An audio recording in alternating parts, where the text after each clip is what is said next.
What has fueled armies throughout history? A simple question with a complex answer. It is not just about courage or strategy. Armies march on their stomachs. This has been true for thousands of years. Food determined strength.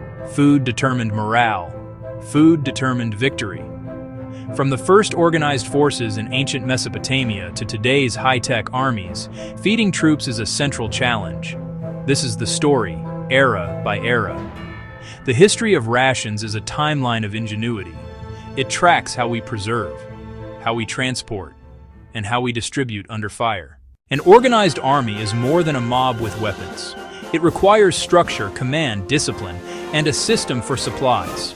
True organized armies appear in the Bronze Age, c. 3300–1200 BCE. Cities rose, states formed, Mesopotamia, Egypt.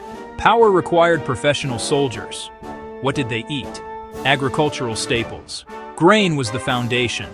Barley and wheat, hardy, storable, transported in bulk, carried on the march, ground to flour, baked into simple, unleavened bread for energy. Dried legumes traveled well. Water and beer for safety and calories. The armies of Greece and Rome elevated organization. Greek hoplites carried provisions for short wars. Flour, barley groats, cheese, dried figs, watered wine. Empire demanded more.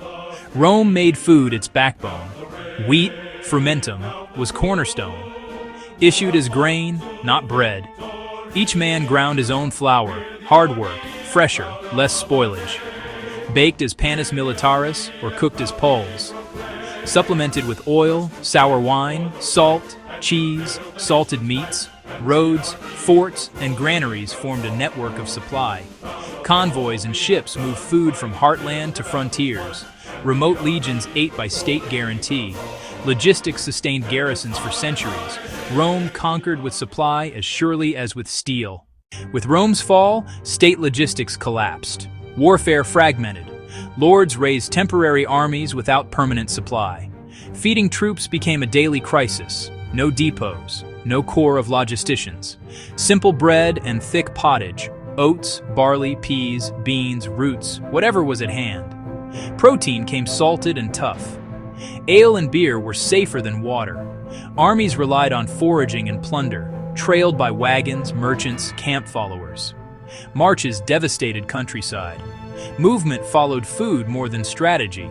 Static sieges risked starvation and disease. Medieval command meant finding the enemy and tomorrow's meal. The early modern era transformed war. Gunpowder and standing armies grew scale and duration. States built magazines, depots, and appointed quartermasters. The supply train replaced living off the land. Diets favored durability, hardtack above all.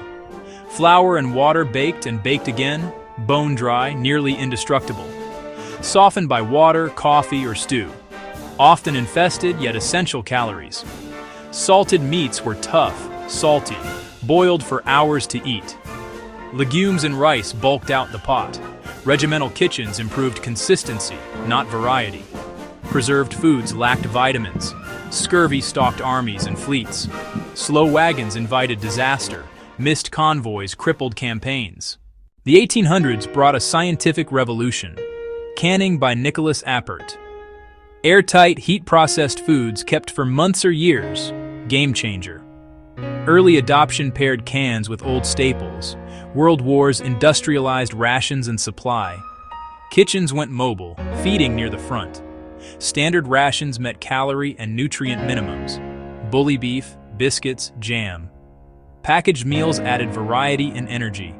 Focus shifted to lightness, durability, ease.